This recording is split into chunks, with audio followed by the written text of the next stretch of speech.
రఘురామకృష్ణరాజు వ్యవహారం ఇక ఇవాళ సాయంత్రానికి తేలిపోతుందని చెప్తున్నారు. ఆయనకి ఉండి సీటే 99% ఖాయం అన్నట్టు. ఆయనకైతే పార్లమెంటు స్థానానికి వెళ్ళాలని కానీ నరసాపురం సీటు ఇవ్వడానికి బీజేపీ సిద్ధంగా లేదు. శ్రీనివాస్ వర్మ తన పని తను చేసుకుపోతున్నాడు. భారతీయ జనతా పార్టీ మార్చనంటోంది.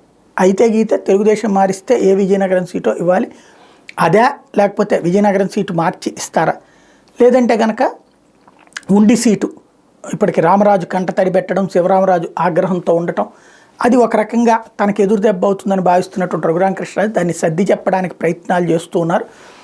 ఓకే చేయించుకోవడానికి ప్రయత్నిస్తున్నారు. కానీ ఇద్దరు రెబల్స్గా వేస్తూ ఉంటున్నారు. డబ్బుల పరంగా కూడా పోటీ పడగలిగినటువంటి వాళ్ళు. అయితే రఘురామకృష్ణరాజు అంత ఆస్తి పరులు కాదు, కానీ వీళ్ళిద్దరు కూడా తక్కువ ఏం కాదు. తేడా వస్తే ఇక అటో ఇటో తేల్చుకోవాలనుకున్నప్పుడు వేరేగా ఉంటుంది.